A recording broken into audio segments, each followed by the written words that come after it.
அப்படியா? சற்று போடு, சற்று போடு. அந்த கடலை நீ கொன்று விட்டாய். சரி சரி, சற்று கரண் அருகிலே சென்று கர்ணா என்று அழைத்துட்டு வருவார்.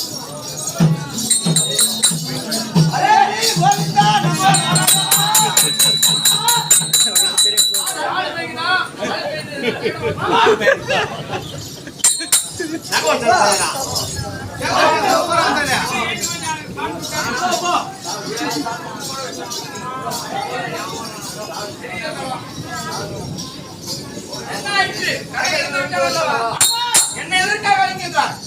முடிந்து விட்டது. உடலை விட்டு உயிரானது இன்னும் தெரியவில்லை. ஆக உன்னுடைய உதவி நாடுகின்றார்.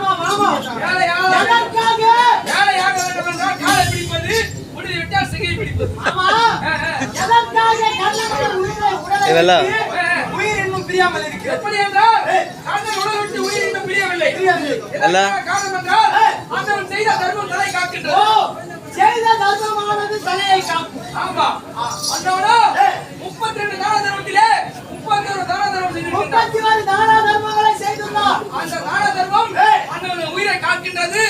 தர்மம் தலை காக்கும். ஆமா, தர்மம் செய்தாலே தலை காக்கும். தக்க நேரத்தில் காக்கும். அப்படி இருக்க இன்னவன் என்ன செய்ய வேண்டும் என்று எனக்கு தெரியும். சற்று ஒருமுறை அப்படியே ஆகட்டும். கொடி வெளியே நடந்துடும். சவுண்ட் வரும்.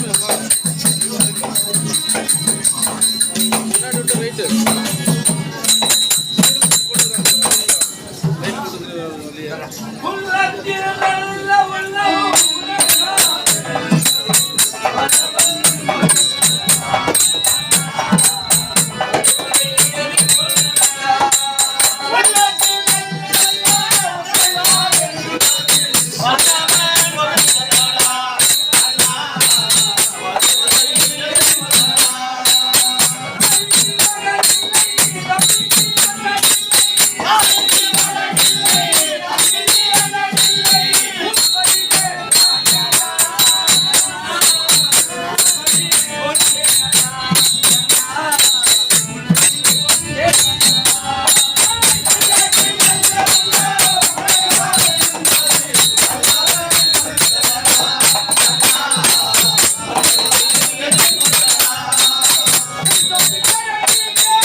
அப்படி இருக்க தான தர்மங்களே வல்லவர் கர்ண மகாராஜன் என்று அறிந்து இந்த அங்கதேசத்திற்கு வந்திருக்கின்றேன். ஆமா, அப்படி இருக்க மன்னவன் இருக்கின்றார கண்ணன். சாமி எப்படி என்றால் 17 நாள் யுத்தம். ஆமா, கர்ணனுக்கும் அர்ஜுனனுக்கும். ஆனால் அவர் அங்கதேசத்தில் கிடையாது. இல்லையா? அதாவது உனக்கு கர்ணவர்களை பார்க்க வேண்டும் என்று எண்ணமிருந்தால் குருச்சேத்திரம் சென்றால் அங்கே நீ பார்க்கலாம். குருச்சேத்திரம் சென்றால் பார்க்கலாம். அப்படியே ஆகட்டும்.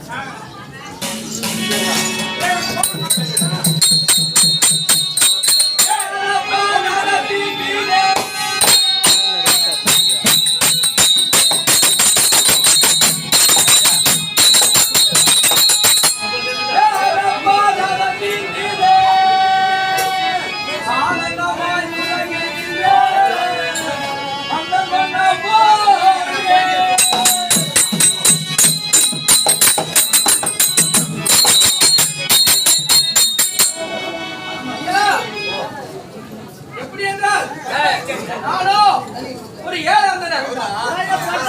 ஆமா, இந்த குருதேவத்திலே வாரி வாரி வழங்கக்கூடிய கண்ணர் மகாராஜனை பார்க்க வந்து